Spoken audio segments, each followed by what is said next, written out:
Alô, você! Bom dia, boa tarde, boa noite. Não importa o tempo, importa você. Estamos aqui mais uma vez com o nosso programa De Frente com o Sagrado, o seu programa de cultura, amor e fé. Desejando a todos prosperidade, caminho, equilíbrio e direção.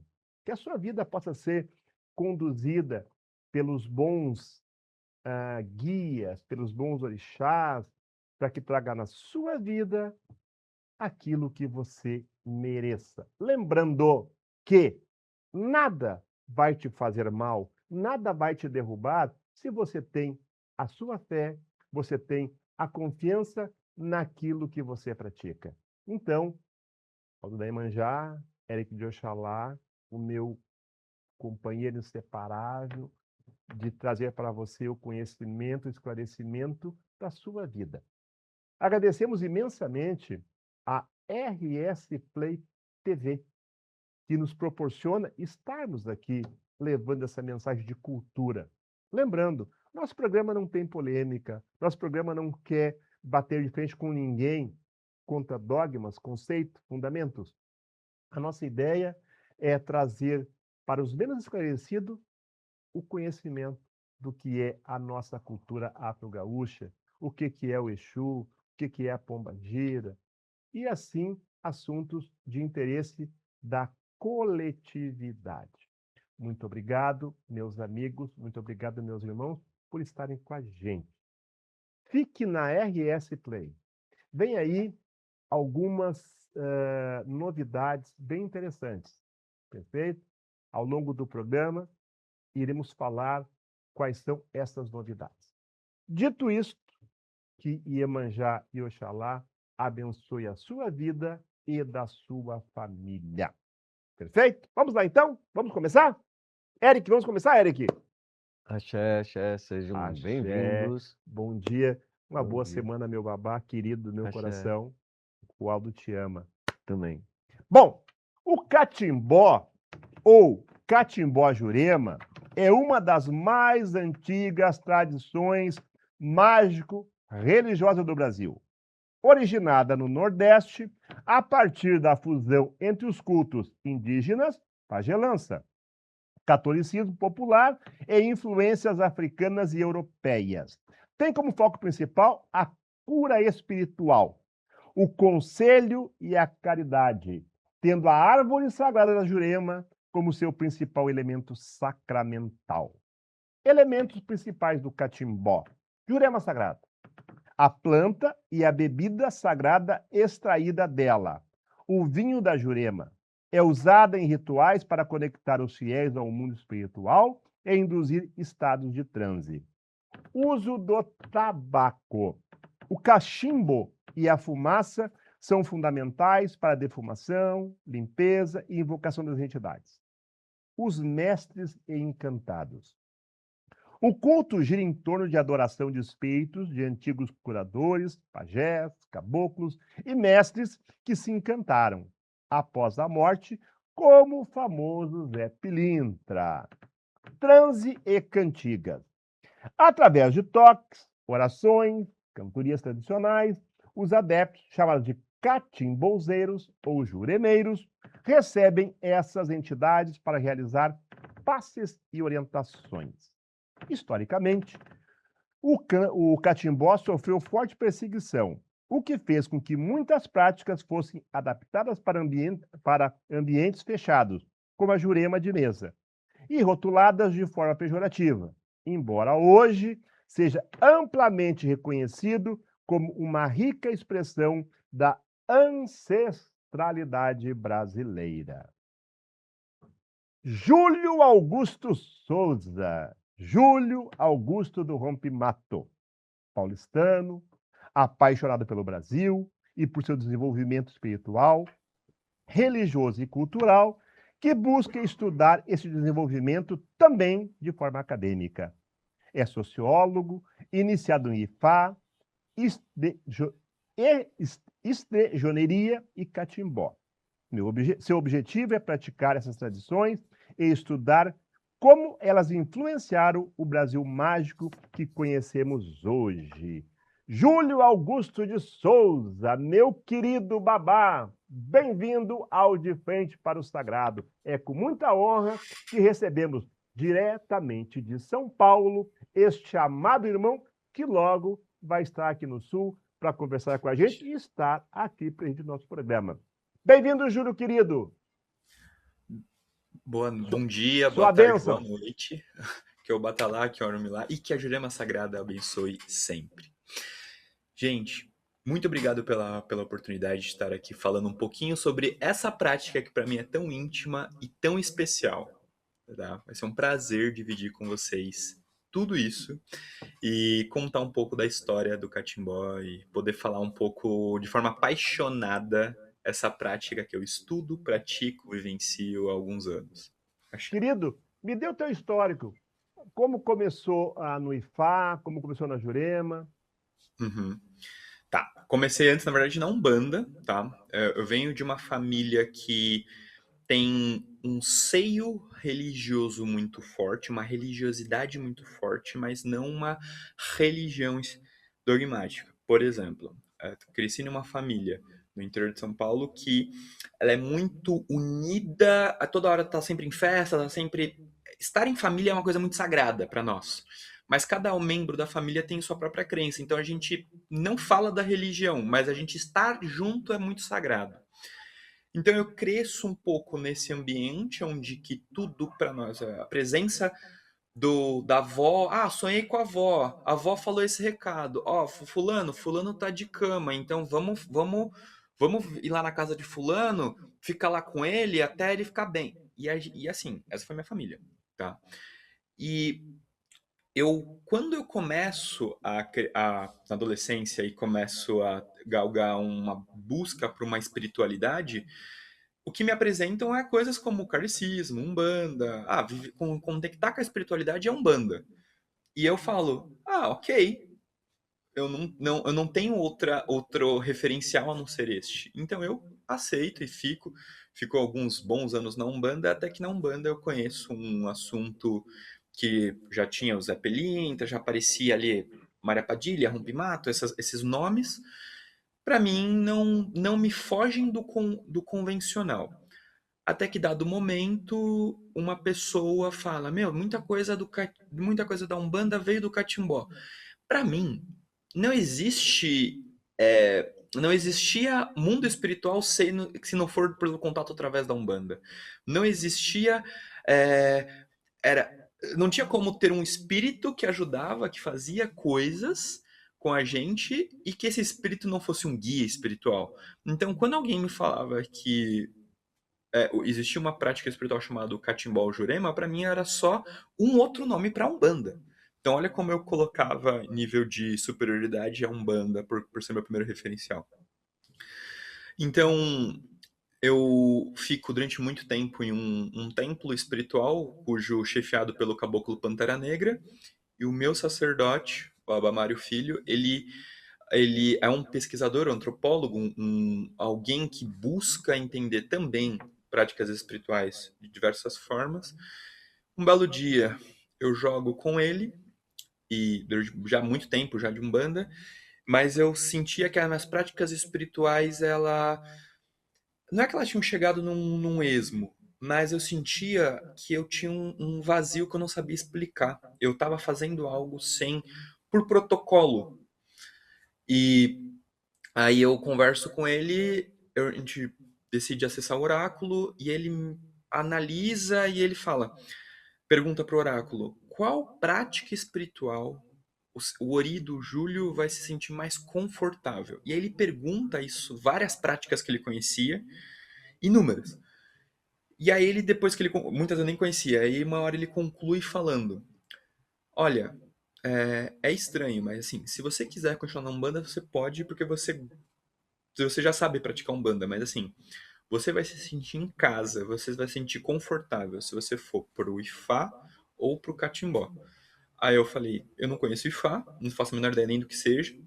E o Catimbó, é a Jurema, né? Aí ele falou, eu falei, eu não pratico, mas eu conheço uma pessoa, que é de Aliandra, da Paraíba, é de uma casa tradicional, eu posso te indicar para essa pessoa. E aí eu falei, tá, vou namorar um pouco essa ideia. E desde então eu assumo esses conselhos, eu abraço esses conselhos que ele me deu. E eu acho que essa foi a melhor escolha da minha vida, assim, em 2024 eu me afastei da Umbanda, literalmente assim, tipo, depois de muitos anos praticando ela, falei, acho que agora tô satisfeito, não vou mais seguir com a Umbanda. Mas eu já seguia com o Catimbó, já seguia com o Ifá e hoje eu me sinto muito realizado, assim. Eu comecei como de uma forma assim, como um bom nerd, né? Antes de eu praticar algo, eu comecei a ler o que tinha sobre publicado sobre isso, comecei a pesquisar, comecei a comprar livro, né? Depois tentar conhecer terreiros que tinha, conheci de fato o contato que ele me passou, que era o do mestre Lucas, que mora na Paraíba. Visitei a Paraíba, fui para Lagoas, volto para cá, conheço terreiros aqui, fomos essa troca constantemente, até que de fato eu sinto que eu falo, nossa, agora eu conheço minimamente algo para tomar uma decisão. E aí, quando eu decido entrar, E é, Fá começou aonde? com quando em 2019, quando nigerianos vieram para o Brasil. Aí em São Paulo? Em São Paulo. Meu sacerdote, ele trouxe a família dele e aí eu me iniciei em 2019 pro IFA. E aí, Perfeito. assim, como coisas separadas, tá? Sim. Não faço sobreposições e nem equivalência de práticas. Uma coisa, outra. Perfeito. Bom, este é Júlio Augusto Souza, o nosso convidado de hoje, com muito prazer, com muita honra no nosso programa, tá? Diretamente de São Paulo. Vamos entrar então na nossa pauta que nós temos hoje. Ah, querido, tu poderia aplicar o conceito de catimbó para os nossos telespectadores? Tá. Catimbó, especificamente, tem duas formas de falar sobre ele. Eu posso falar sobre a palavra, posso falar sobre o que é. Elas vão se dar as mãos, mas por caminhos diferentes. Explicando. Catimbó, a palavra vem de Caatinga, sabe? A região do Nordeste é uma região seca. Caatinga, ou seja, planície seca, área seca. Então, cati, de fogo, quente. Bó, mato. Então, basicamente, catimbó é botar fogo no mato. Ou o ato de você ter um cachimbo, acendê-lo e pitá-lo. Então, catimbó é esse ato de você pegar, puxar a fumaça, soltar a fumaça, botar esse fogo nesse mato aqui e praticar isso. Mas esse nome se dá a um coletivo de práticas da Paraíba, Nordeste brasileiro, como quase como todo, mas muito foco ali, Paraíba, João Pessoa, enfim, principalmente a Leandra, que ele tem uma prática aborígena de duas etnias indígenas, que é os Arataguis e e os Tabajaras. Então, veja, os indígenas daquela região, os aborígenas, eles pitavam cachimbo e conversavam com o mundo espiritual. Então, herda-se palavras dessa etnia, desse idioma, para falar que é alguém puxando cachimbo e soltando fumaça e conversando com o mundo espiritual a partir disso. Então, catimbó é essa prática de uma pessoa, ela ela se comunica com o mundo espiritual através do cachimbo.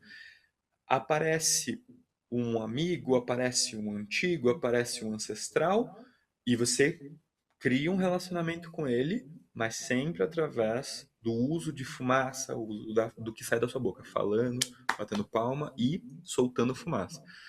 Então vejam, basicamente o catimbó é esse relacionamento com o mundo espiritual, utilizando algumas formas. E o catimbó é essa prática que ficou popular. Eric, por gentileza. Babá, por gentileza, quais são os mestres e encantados da Juremas e se eles podem circular entre a Umbanda e o Catimbó e se eles possuem ali uma ligação, né? Se é possível eles transitarem entre essas religiões, se eles estão em constante contato também. Eu posso falar acho que em dois tempos diferentes, o hoje e o antigamente. tá? Veja, antigamente nós tínhamos uma vida simples, uma vida rural, e que, por exemplo, imagina, a minha esposa tá tendo um filho e eu tô a 40 minutos da primeira parteira. Então, eu entrava em desespero, precisava conseguir, conseguir ajudar ela nesse ato de dar à luz à criança, e só que eu não tenho esse conhecimento. Então, às vezes, eu podia clamar por alguma ajuda espiritual, com o cachimbo, enfim, e aí aparecia uma pessoa que me falava, ó, faz isso, agora limpa aqui, corta aqui e tal. Isso a gente então denomina como mestre. Então, porque aquela pessoa é boa em fazer algo. Então, todo ser espiritual que me ajuda, que consegue me ajudar, e claro, não é simplesmente porque aparece alguém no mundo espiritual que a gente simplesmente fala que essa pessoa pode me ajudar. É, assim como eu não ando na rua e confio em qualquer pessoa, em qualquer ser humano que eu vejo, não é porque aparece um ser no mundo espiritual que eu simplesmente acredito que ele é bacana. Então, mas existia esse socorro ao mundo espiritual, e principalmente uma vez que eu já tinha uma linhagem, uma vez que eu já sabia pitar cachimbo, que eu já chamava ajuda do mundo espiritual de determinada vez, e às vezes então existia esse coletivo, esse enredo de pessoas que poderiam me ajudar a fazer coisas da vida, coisas cotidianas. Então, se eu sou muito bom em fazer algo, eu me torno um mestre daquilo. Ou eu sei outras coisas também, então eu posso ser um mestre que ajuda em várias coisas, não só em uma única. E então a pessoa mais velha, ela também se chama-se mestre, e o mundo espiritual, e aquele amigo espiritual que se manifesta, ele também passa a se chamar mestre. E aí você vai aprendendo, vai fazendo essa troca com ele para ter uma vida melhor. Só que o Brasil, durante muito tempo, Rio de Janeiro foi a capital do Brasil. Então, muitos nordestinos vinham para o Rio de Janeiro para tentar ganhar a vida. Então, isso houve esse momento histórico, até começo do século XIX, até começo do século XX, o Rio de Janeiro ainda tinha essa grande influência para o resto do Brasil. Portanto, muita gente que vinha para o Sudeste, principalmente para a região do Rio, é, quando conhecia outras práticas espirituais, seja macumba, enfim, umbanda, tal, ele sabia conversar com o mestre, mas ele não tem essa necessidade de falar, não, isso aqui é uma coisa, isso aqui é outra. E aí é quando começa a fazer umas sobreposições de práticas, uma prática de um começa a entrar na prática do outro, sabe? E aí algumas informações começam a se conversar, alguns nomes comuns. Então, uma coisa que no passado era o contato com o mundo espiritual e ponto, depois passa a ter nomes comuns. Hoje, na Umbanda, nós ouvimos nomes como Zé do Laço, Zé Pelintra, Maria Padilha, e tantos outros, que são nomes de mestres do catimbó. No catimbó a gente conhece a mestra Maria Padilha. Nós conhecemos o mestre Zé Pelintra, Zé Felintra, Zé da Virada, Zé da Risada. Nós conhecemos o caboclo Tupinambá, também mestre Tupinambá, que muitas vezes é a etnia dele. Então, esses nomes passam a estar presentes em outras práticas espirituais por uma questão sociológica. Ok. Isso eu contei foi a história. E o hoje em dia? Hoje em dia, as práticas espirituais elas vão seguindo um caminho que cada vez mais eu vou falando que vai ficando difícil alguns mestres transitarem, porque nós fomos departamentizando e fechando muita coisa. Então, por exemplo, nós estamos num terreiro de Umbanda e esperamos um preto velho, que ele é preto e tem que ser velho, e ele tem que ter esse contato, ele tem que ter desta forma, ele tem que agir desse jeito. E no catimbó, um mestre, ele pode ser negro, mas ele pode ser jovem.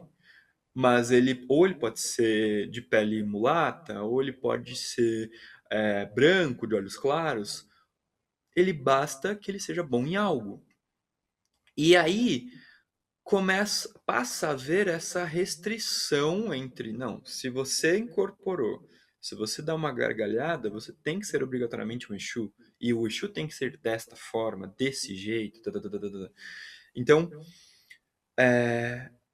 em absoluto, o, a gente entende certos espíritos como próprios de Umbanda, pelo contexto da prática litúrgica que a Umbanda exerce. Nome sete isso, sete aquilo, jeito de trabalhar desse jeito. Então a gente fala, tá, são espíritos deste culto. Agora, e lá no Nordeste brasileiro, nós temos outra forma de lidar. Mas não significa que, infelizmente, por um processo histórico e cultural brasileiro, que as nossas práticas espirituais também não tenham sido influenciadas por uma umbandização. Tá? Nós também começamos a dogmatizar os mestres e falar que aquele espírito que se manifestava com o nome Carlos, com o nome de José, com o nome de Moacir, agora ele precisa se enquadrar deste jeito para ser considerado legítimo. Então, hoje em dia existe sim essa separação. Tem mestres que eles têm preferência. Ele fala, não me interesso em pisar na Umbanda. Por quê? Porque nesse outro culto que envolvem uns atos litúrgicos diferentes, me preparam, eu tenho mais espaço para trabalhar. E assim, então, existe essa questão do como a prática é feita que cria essas separações. Deixa eu tirar Perfeito. uma Pois não. dúvida, se possível, Babá. O seguinte, a questão, a gente começa a mapear entre o Catimbó, a Juremeira e a Umbanda. Eu preciso só para o pessoal entender aí uma data mais ou menos da formação ali do Catimbó da Jurema, para Uhum, nós vincularmos ali a origem ali do marco, a qual a claro. Umbanda começa ali através do Zélio. Então, Uhum, veja, a gente sabe que já antecipava alguns movimentos, porém o Zélio ele fez o marco. Então, eu preciso meio que ter uma data aí, a gente uhum, encontrar um parâmetro, porque senão o pessoal acha que o catimbó, ele é antes ou ele é depois? Eu preciso esclarecer isso. claro, perfeito. Vamos lá. Marcos que nós temos, em 1862, o imperador decretou que fosse o fim dos aldeamentos. E em 1865, o mestre Inácio consegue preservar aquela região, inclusive as práticas que nele tinham. Então, aquilo que não tinha um nome era praticado naquela região chamada Acais. Acais. Então, a região chamada Em Acais, que ano, Babá? Que ano foi? 1865. 865. Ou seja, praticamente quase 100 anos antes da Umbanda. A Uhum. Umbanda é de 1908? Sim, 1865. Então a gente tem, não, uns 40 anos antes, né? 40 anos. Então, então, assim, aquela região que é hoje a região do Acais, que é uma região da Paraíba, o mestre Inácio se propõe a preservar aquela região e as práticas, tanto de vida quanto de espirituais que ali tinham. Então, o que a gente fala o mestre Inácio ele já praticava catimbó. Então o Zélio bebeu Mas Zélio bebeu na fonte do Catimbó? o que eu posso afirmar é que nos anos 1900 e alguma coisa, então seja 1880, 1890, começo do século 1900, os paraibanos, os nordestinos, eles vêm para o Rio para ganhar vida. Então isso é histórico, isso existiu. Há essa troca, há essa troca. E a gente tem essa troca, a gente tem essas evidências em muitos elementos do catimbó. Exemplo, só exemplo. Eu não citei que uma árvore é plantada em mim quando eu venho a falecer. Às vezes, na casa de um catimbozeiro, ele planta, ele coloca alguns encantados em algumas ervas para facilitar na hora de ele colher, conseguir benzer, etc. E aí os mestres ou os caboclos que ele trabalha, ele também dedica árvores a eles. E quando ele vai fazer oferenda, ele faz no pé dessa árvore. Quando ele vem para o Sudeste, o que ele faz? Ele não tem como ir lá na casa dele, lá na Paraíba, e pegar aquela árvore. Então ele corta uma parte daquele tronco para levar com ele. Então ele pega uma tronqueira. Então ele tinha dois ou três troncos, na vez na casa dele, para falar: não, esse aqui é meu tronqueira, esse aqui é meu tronqueira, esse aqui é meu tupinambá, esse aqui é o Zé da virada, esse aqui é meu outro tronqueiro.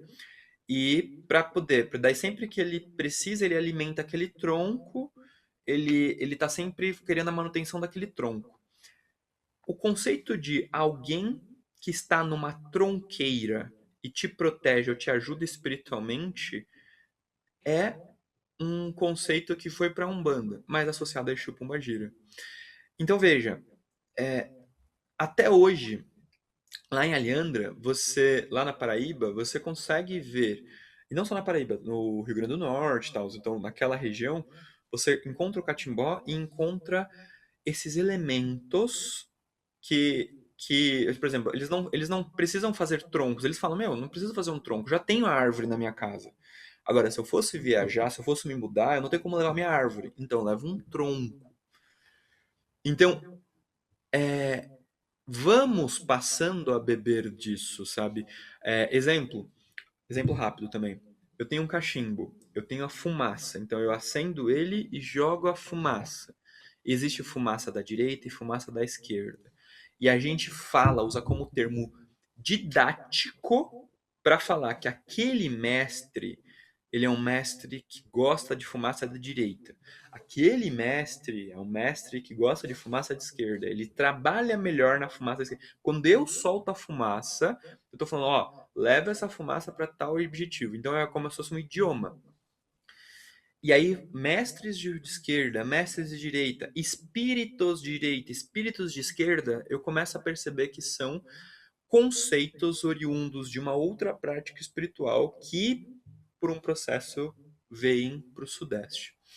E para finalizar minha fala, então, a Maria do Cais II, que é conhecido como Maroca Feiticeira, mas vamos colocar como Maria do Cais II, ela vem a falecer em 1937. E ela é atribuída a ela especificamente a construção, a associação de uma prática espiritual chamada Jurema.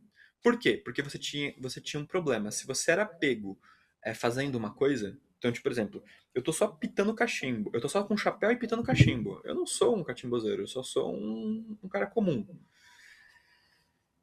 Você podia ser morto, você podia apanhar, e aí os catimbozeiros eles vão pro mato e começam a praticar práticas espirituais secretas para que não seja caçado. A Maria do Acais II, ela ela começa a sistematizar a prática dela para não ser perseguido e falando que não era catimbó, era Jurema. Mas ela morre em 1937. Então ela já, como ela morre em 1937, então ela já e a filha e a tia dela morre em 1910, a gente tem esses dois marcos assim, que em algum deste momento a prática espiritual passa a ter esse nome, mas é uma forma de se desvencilhar e de não ser perseguido, ok? Então, por isso, eu posso dizer que acho que é por isso que tem muitos nomes como Catimbu, como Jurema, como a cidade da Jurema, vou abrir minha Jurema, tipo, são pontos de Umbanda que remetem esse conceito. Então, isso vieram do Catimbó, mas como prática de nome Jurema começa entre 1910 e 1937. Por quê?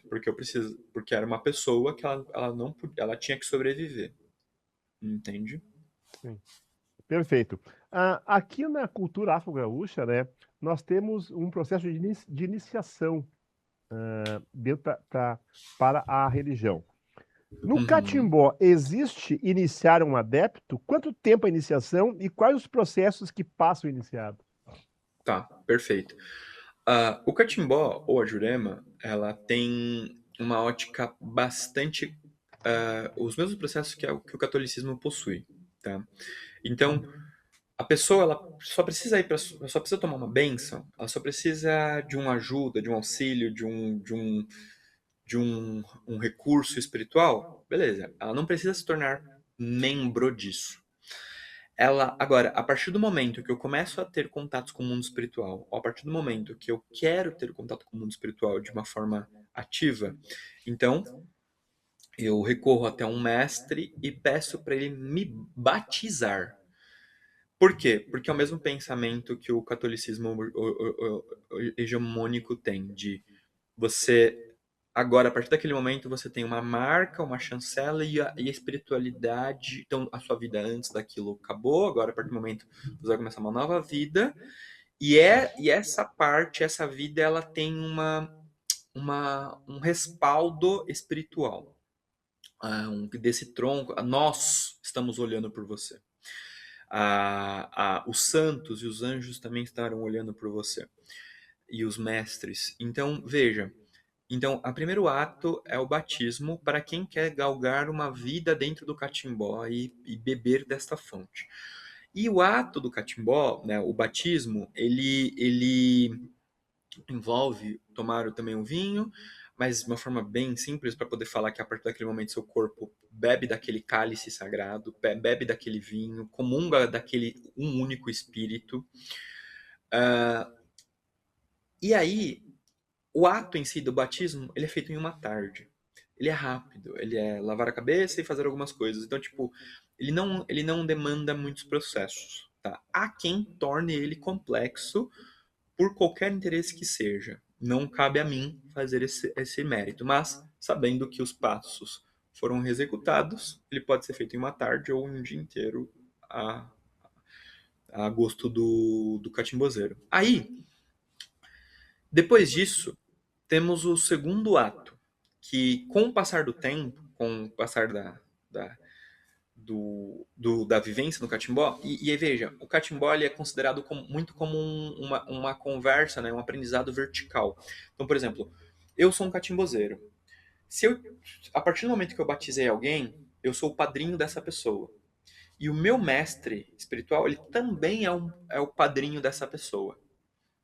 Então nós dois, eu no mundo dos vivos, ele no mundo dos encantados, no mundo dos mortos, estamos olhando por essa pessoa. E aí essa pessoa aprende comigo algumas coisas, principalmente ritualística.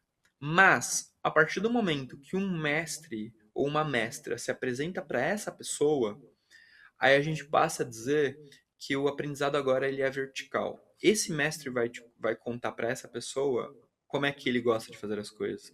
O que ela vai vir conversar comigo, fazer trocas comigo, é de auxílio, de validação, mas aí o processo fica de forma muito independente. Veja, nós estamos falando aqui de uma época, remontando uma época que assim, eu ia na casa de uma senhora, sentava na mesa da cozinha, tomava um café, dali a pouco vinha um mestre e me ensinava alguma coisa, nessa senhora, na mesa da cozinha, ou no quintal da casa dela.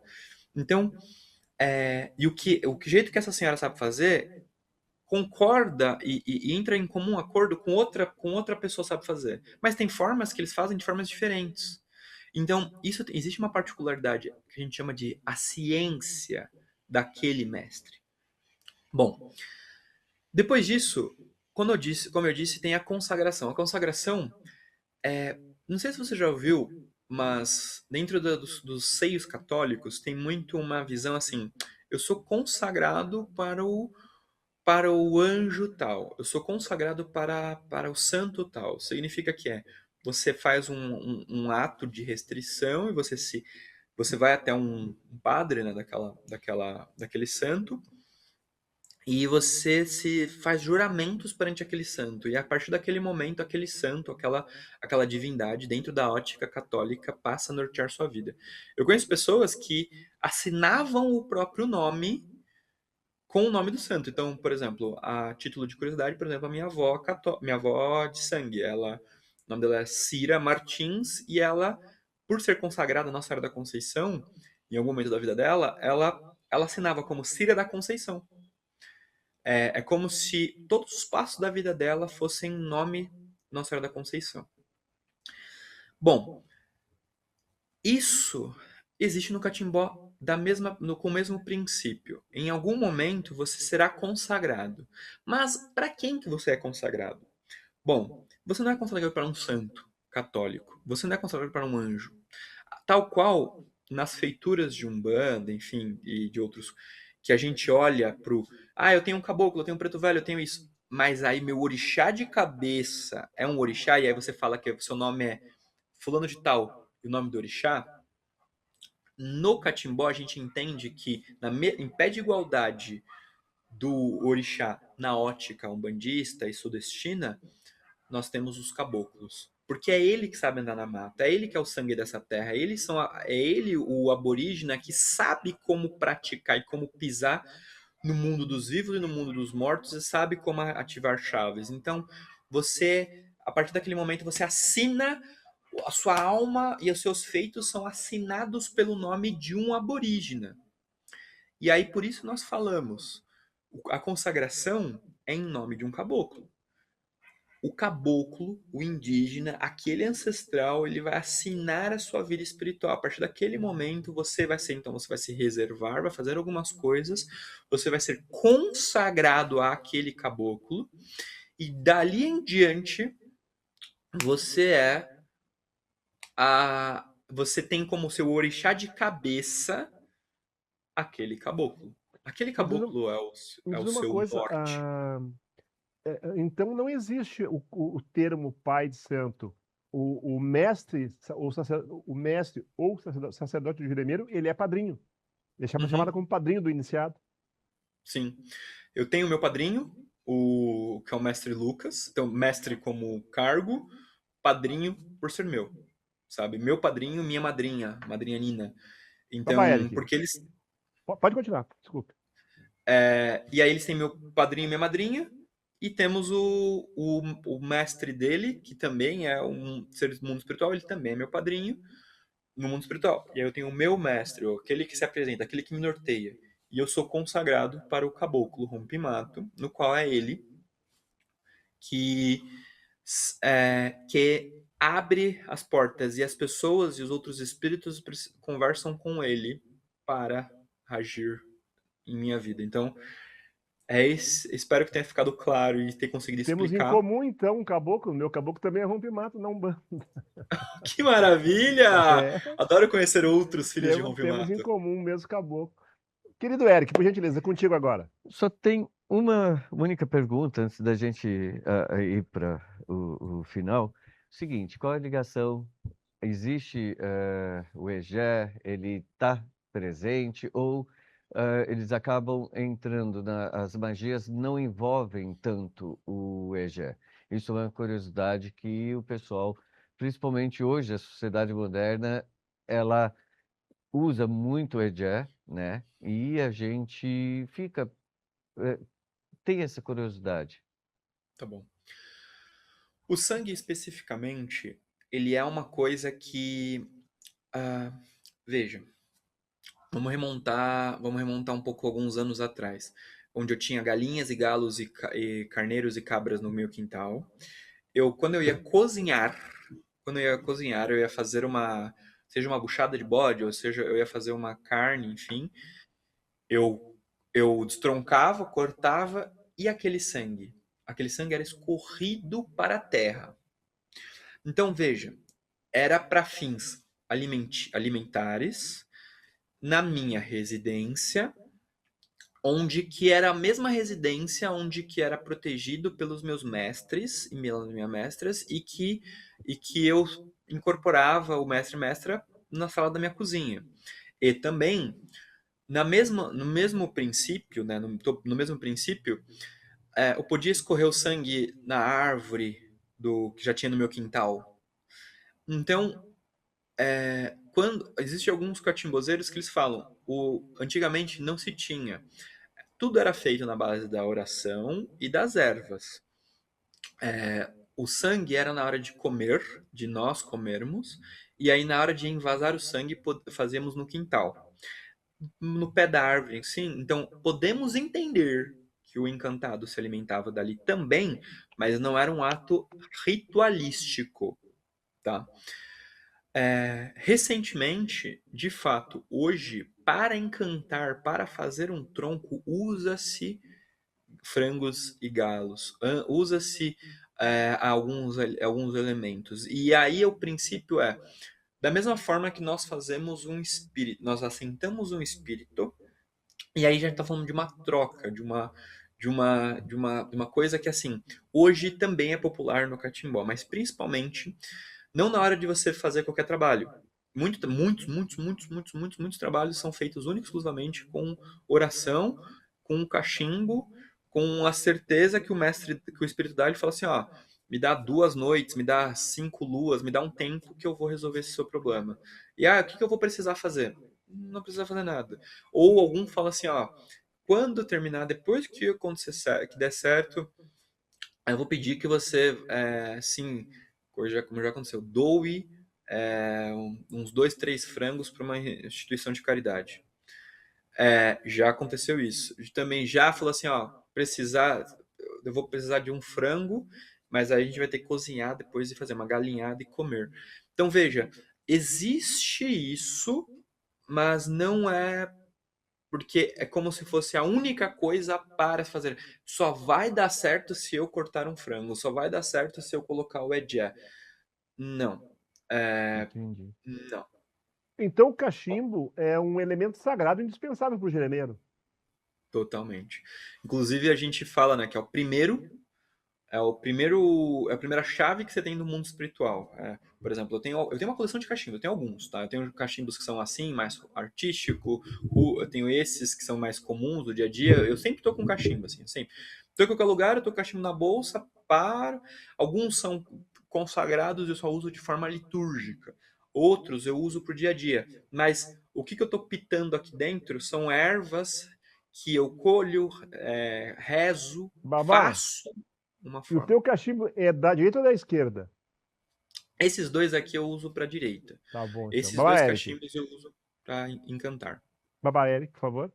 Então, é importante essa questão, porque hoje em dia o uso, o abuso do EGE é algo que está em debate, né? As pessoas estão, hoje em dia, usando, né, o excesso, às vezes, ou não.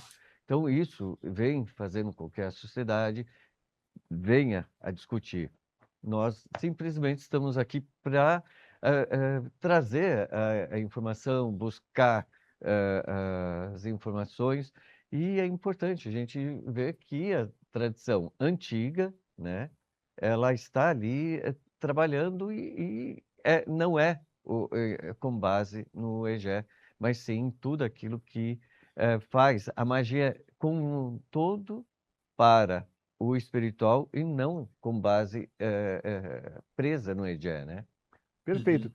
Babá, estamos chegando ao nosso final para encerrar a minha pergunta.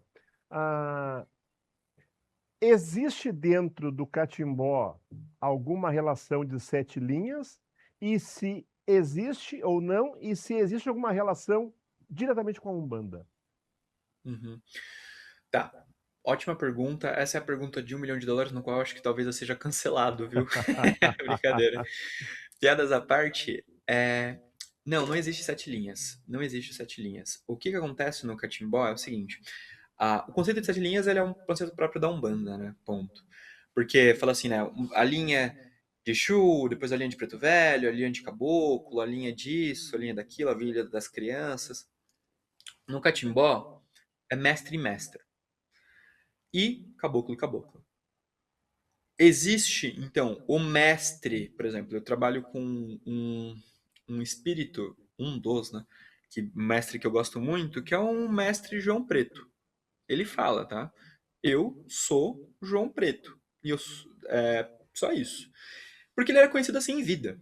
Em vida ele era chamado de João Preto, e ele era um rezador, alguém que conseguia, um benzedor, né? Alguém que conseguia resolver problemas. Mas ele não fica encurvado. Ele levanta, ele é ativo, ele gosta de dançar, e etc. Aí, na ótica da Umbanda, ele seria um preto velho. E ele fala, e ele não se incomoda que o chamem de preto velho, mas porque ele fala, eu sou preto, mas ele não acha elegante chamar ele de velho. Entende a diferença? Aí o que acontece? Então, o conceito de 7 linhas, ele é e a classificação, a dogmatização, a separação, ele é algo próprio da Umbanda. O que o Catimbó vai ter é, apresenta-se um mestre.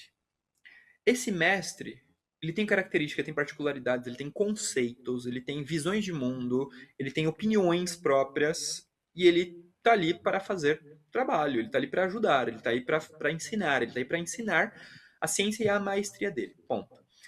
O ponto importante para finalizar essa linha de raciocínio é, dentro do Catimbó nós temos cidades encantadas, nós temos reinos e reinados. E isso, em algumas famílias a gente fala que são 7, outras famílias a gente fala que são 9, outra família a gente fala que são, acho que 12, algo assim.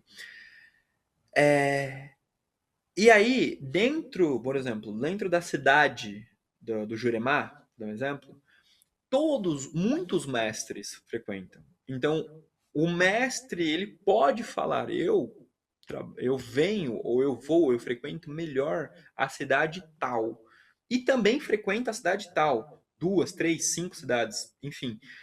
Então, assim, existem autores que vão tentar fazer essa correlação das linhas de Umbanda com as cidades da Jurema e dizer que a cidade tal frequenta mestres que são assim, assim, assim, assim, assim, assado. E aí tentando fazer uma forma de correlação de características de trabalho, tentando encaixar nas 7 linhas de Umbanda. Mas isso é uma coisa que a academia está tentando fazer, não é uma coisa que nós fazemos, tá? Não é uma coisa tradicional. E a última pergunta era quem bebeu de quem? Eu acho que a Umbanda bebe muito do catimbó. Mas não significa que com o passar do tempo, no século XX, o catimbó não aprendeu a fazer algumas coisas, infelizmente, com a Umbanda, né? Por exemplo, existe um processo histórico brasileiro de que tudo que envolve espírito é Umbanda, tudo que envolve divindades é Candomblé. E aí, muitos terreiros de catimbó no Nordeste brasileiro passam a cantar Paixi Pombagira, passam a falar que salve a linha dos pretos velhos. Então, ou seja, houve um fluxo e um refluxo. Tá? Perfeito. Encerrando, querido, te faço uma pergunta. Dentro do catimbó, existe fazer o mal? Maldade? Olha, essa é uma pergunta que, para ser bem objetivo, sim e não, tá? Sim e não. O catimbó, ele é uma prática e ponto. Você vai lidar com seres do mundo espirituais. Nem todo mundo do mundo espiritual é bonzinho. Então existem pessoas, existem catimbozeiros que gostam de fazer alianças com mestres Da que, maldade. que não sejam bacanas. Por alguma questão de dinheiro, uma questão que ele acha que aquilo vai trazer algum glamour e ter algum objetivo, seja qual for. Então, veja, está muito ligado à ética e à moral do praticante do que é a prática espiritual em si. O catimbó é esse relacionamento com o mundo espiritual utilizando muitos elementos. Agora, se tem pessoas que já buscam isso e vão se associar a espíritos desse jeito, isso não é uma coisa que o catimbó ele defenda assiduamente, mas há a presença disso, tá? O que Perfeito. nós combatemos isso é usando, falando assim, uma pessoa está com problema de saúde, ou é uma coisa, a pessoa está precisando de um trabalho, tipo, por causa, precisando de emprego. Aí a gente vai fazer jogar uma fumaça para que apareça uma oportunidade melhor. Se essa oportunidade estava endereçada para uma segunda pessoa, e aí com a minha fumaça ela conseguiu virar para essa pessoa, na ótica houve um problema. Mas é diferente os assuntos que eu estou citando, mas entenda que existe esse pensamento também dentro do catimbó. Perfeito. Érico, para encerrar, por gentileza. Agradecer. Realmente é maravilhoso a gente ter o contato com uma cultura tão antiga e ímpar. Bom, né? deu para ver, meus amigos e minhas amigas, que hoje nós deixamos o nosso convidado falar. Mas por quê? Porque o assunto é de domínio dele, é do conhecimento dele. E para nós do Sagrado, é muito importante trazer não somente aquela pessoa que trata a religião como religião pura e simplesmente religião, mas a religião sem cultura é burrice. Você, não tendo cultura, você fica refém de qualquer coisa que você não conhece. Por isso que é muito importante falar com quem estuda, com quem tem a formação. E é por essa razão que eu queria agradecer ao Babá por ter dividido com nós esse momento, estar com a gente. Pediria que deixasse aí o seu contato, suas redes sociais, para quem quiser lhe procurar, buscar mais conhecimento, possa encontrar o amigo. Primeiramente, queria agradecer, assim, muito obrigado pelo espaço, pela oportunidade. O catimbó, a Jurema, ela tem cada vez mais perdido identidade à frente a outras práticas espirituais, e quando a gente estuda, a gente consegue perceber que ela tem muita identidade. Então, esse espaço, quando eu tenho essa oportunidade, é uma honra para mim, para os meus mestres, para quem me fez, para os meus iniciadores. Eu não posso deixar de citar a tradição Jardecília e todo mundo. Muito obrigado mesmo. Apesar do catimbó ser uma das minhas práticas favoritas, eu a tenho de forma muito particular e muito restrita, né? Eu pratico com pessoas de muita confiança minha. Então, minha rede social, eu divulgo mais sobre o Ifá e sobre cultos dos orixás, e respondo uma coisa ou outra sobre o catimbó. Então, meu Instagram é o Ifafumilolu, tá? Ou Júlio Augusto FS, para quem quiser me conhecer.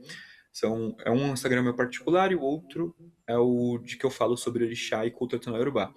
O catimbó é a minha prática que eu guardo com mais segredo, porque ela é muito, para mim ela é muito particular, é muito íntima, ela envolve detalhes da minha família, ela envolve detalhes do meu sangue, então para mim eu não gosto de expor na internet. Perfeito. Tá? Falamos com Júlio Augusto Souza, ou Júlio Augusto, mestre catimbozeiro ou mestre juremeiro, diretamente de São Paulo. Queria agradecer imensamente o teu carinho, o teu conhecimento, e aguarde que você voltará ao nosso programa para dar prosseguimento, falando então talvez sobre Ifá. Querido Eric Wolff. Agradecimento a todos. Babá, também a sua bênção, Babá Júlio, Babá Aldo, e até a próxima. Bênçãos trocadas, bênçãos do Babá e bênçãos do Babá. Até a próxima. Bye, bye. Obrigado. Axé.